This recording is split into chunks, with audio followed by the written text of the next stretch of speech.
अस्सलाम वालेकुम dear students, hope you all are fine. हमने chapter 3 role of globalization in social activism का chapter explanation के साथ कंप्लीट कर लिया था। आज हमने इसके क्वेश्चन आंसर्स देखने हैं और इसका निशान बुक से इंशाल्लाह लगाएंगे। तो हमारे पास सबसे पहला क्वेश्चन है, what are some of the challenges faced by young people in the 21st century workforce according to the passage. कह रहे हैं कि पैराग्राफ पैसेज के मुताबिक ये बताएं कि क्या चैलेंजेस हैं जो 21st सेंचुरी के लोग जो है ना वो काम के दौरान फेस कर रहे हैं। तो इसका जवाब पेज 737 पर है, जो कि थर्ड जो हमारी पैराग्राफ है वहाँ से शुरू हो रहा है। थर्ड पैराग्राफ की जो फोर्थ लाइन है, according to the UNESCO 250 million children worldwide lack basic literacy and numeracy skills while 200 million young people will leave school without the skills they need to succeed. This is a pressing concern, and it's essential that we prioritize education and skill development to ensure that young people are prepared for the future. इसका जवाब यहाँ तक complete हो जाता है। Question 1 का answer according से लेके फ्यूचर तक कंप्लीट हो रहा है, जिसमें हमने सबका सब बता दिया कि किस किस चीज़ों की लैक महसूस कर रहे हैं, किस किस चीज़ की कमी है, लिटरेसी की, न्यूमरेसी स्किल्स की कमी है और किन किन चीज़ों की कमी है। ठीक है, अब हम चलते हैं क्वेश्चन नंबर 2 की जानिब। क्वेश्चन 2 है, what is the fourth industrial revolution and how it is impacting the job market.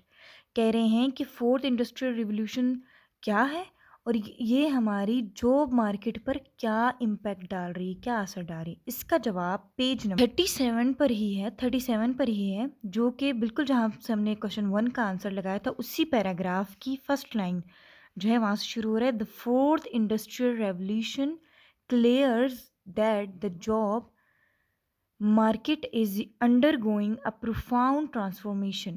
Automation, artificial intelligence, and biotechnology are changing the nature of work. पूरे सवाल का जवाब दे दिया कि चौथी इंडस्ट्रियल रेवोल्यूशन ने क्या किया कि उन्हें जॉब मार्केट कम कर दी, जॉब की मार्केटिंग कम हो गई। कैसे? क्योंकि आर्टिफिशियल इंटेलिजेंस आ गया, ऑटोमेशन आ गया, मशीनों का इस्तेमाल आ गया, बायोटेक्नोलॉजी आ गई, जिसकी वजह से काम करने का तरीका बदल गया है। इसका आंसर हमने देख लिया कि यहाँ से लेकर यहाँ तक है। अब हम आते हैं क्वेश्चन 3 की जानिब। क्वेश्चन थ्री है हमारे पास, discuss the role of digital media in social activism using examples from the passage. अब हमें सोशल एक्टिविज्म जो है डिजिटल मीडिया का रोल ढूंढना है। सोशल एक्टिविज्म कैसे हो रहा है डिजिटल मीडिया के थ्रू, और इसकी क्या क्या एग्जाम्पल्स हैं। अब याद है हमने आइस बकेट चैलेंज पढ़ा था, पोना बाना के बारे में पढ़ा था, ब्राज़ील का एक बच्चा था उसके बारे में पढ़ा था।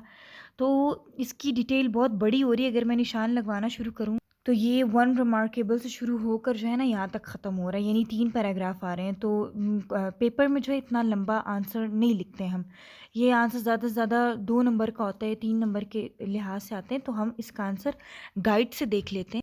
गाइड में जो है ना काफ़ी शॉर्ट करके बताया गया, तो मैं चाहती थी कि हम भी शॉर्ट कर लें, क्योंकि 2 नंबर के हिसाब से आएगा और इसको याद करना भी वेरी ईजी रहेगा। ठीक है, तो इसका आंसर है, digital media acts as a powerful tool that allows young people to amplify their voices, mobilize for causes and raise awareness.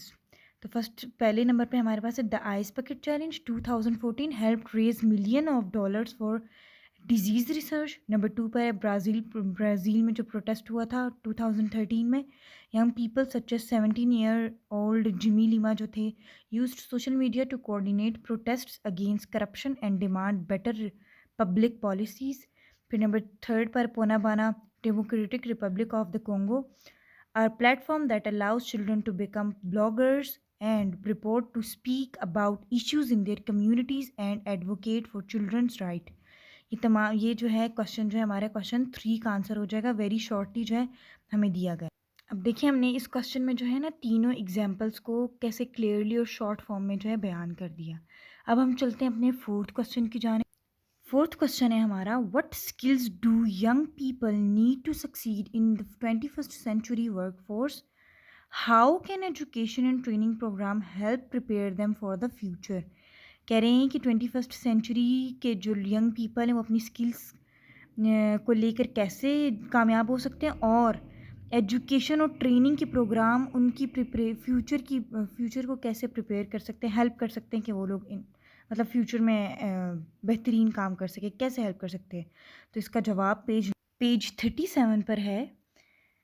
Paragraph number 1 2 3 4, fourth paragraph है। पहली लाइन से ही हम लिख लेंगे, the world economic forum emphasizes the importance of foundational literacies, competencies, and character qualities, including critical thinking, creativity, communication, and collaboration.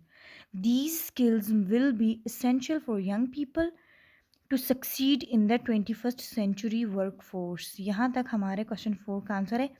अच्छा, ये बात मैंने बताई नहीं कि the world economic forum and OECD यानी organisation for economic cooperation and development भी हमें यही कहता है और इस बात पर जोर डालता है कि बच्चों को स्किल्स सिखाई जाएँ, लिटरेसी की, कम्पिटेंसीज़ की, और उनकी कैरेक्टर क्वालिटीज़ बिल्ड की जाएँ, और थिंकिंग की स्किल्स डेवलप की जाएँ, क्रिटिकल थिंकिंग की, क्रिएटिविटी की, कम्युनिकेशन, कोलैबोरेशन की, ताकि वो जो फ्यूचर में जो है ना उनको मदद मिल सके कि अपने फ्यूचर की यानी कि प्रिपरेशन उनकी हो सके। ताकि ये सवाल का फोर्थ क्वेश्चन का आंसर है। अब हम चलते हैं क्वेश्चन 5 की तरफ।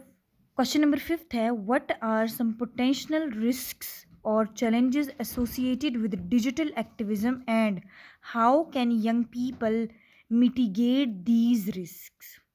अब इस क्वेश्चन में पूछा जा रहा है कि कौन सा डिजिटल एक्टिविज्म को लेके रिस्क जो है वो हम फेस करते हैं, और यंग पीपल जो उसको कम करने के लिए, उसके रिस्क के असरात को कम करने के लिए, मिटिगेट का मतलब है कि जो रिस्क लेते हैं उसके असरात को कम करने के लिए क्या क्या इकदाम उठा सकते हैं। तो क्वेश्चन नंबर जो 5 था उसका क्लियर आंसर जो है ना बुक में मौजूद नहीं था, किसी भी पैराग्राफ मैंने काफ़ी ढूंढने की कोशिश की तो मिक्सअप करके बयान किया गया था। तो इसका आंसर भी हम लोग जो है ना गाइड से देख लेते हैं। इसका आंसर है कि while the passage doesn't clearly list specific risk and mitigation strategies, the context implies that digital tools must be utilized responsibly. ये आप ना लिखिएगा तो बेहतर है, क्योंकि इसमें यही बताया गया था कि पैसेज ने जो है क्लियरली हमें नहीं बताया। तो हम लोग जो है ना इफेक्टिव से लिखना शुरू करेंगे। Effective use requires critical thinking and awareness of the digital environment to ensure that voices are used for positive, tangible changes rather than just noise. यहाँ तक इस क्वेश्चन का आंसर हम इफेक्टिव से लेकर नॉइस तक लिख लेंगे। अब हम आ जाते हैं क्वेश्चन नंबर 6 पर। क्वेश्चन 6 है, what are some potential strategies that governments, educators, and employers can use to support young people in navigating this transformation. अब इस क्वेश्चन में यही पूछा जा रहा है कि कौन सी ऐसी स्ट्रेटजीज़ हैं जिसको हम लोग जिस पर गवर्नमेंट, एजुकेटर्स और एम्प्लॉयज़ अमल करें, और उस पर अमल करने की करके जो है वो लोग इसका हल तलाश कर सके, ट्रांसफॉर्मेशन यंग पीपल के लिए कि क्या सपोर्ट हासिल होगी, इसका हल तलाश कर सके। तो इसका जवाब इसका आंसर जो है पेज 38 पर है। यहाँ से लास्ट पैराग्राफ से शुरू हो रहा है। लास्ट पैराग्राफ की 4th लाइन हमने ये भी क्लियर करना है कि the passage suggest that it's essential that we invest in education and skills development and provide young people with the opportunities they need to thrive in the 21st century. कह रहे हैं कि गवर्नमेंट जो है, employers जो हैं, educators हैं, उनको जो है एजुकेशन की स्किल्स को डेवलप करना चाहिए और मोर अपॉर्चुनिटीज़ दी जानी चाहिए, ताकि 21st सेंचुरी में जो है ना बच्चे जो हैं कामयाब हो सकें। ये हमारे तमाम के तमाम क्वेश्चन के आंसर हमें मिल चुके हैं। ये 6 ही क्वेश्चन से इनके आंसर हमने तलाश कर लिए हैं। 2 जो है हमने गाइड से देखे और बाकी हमने बुक से ही हल कर लिए। Thank you so much. इंशाल्लाह नेक्स्ट पार्ट में हम लोग जो है बुक वर्क सॉल्व करेंगे। Thank you.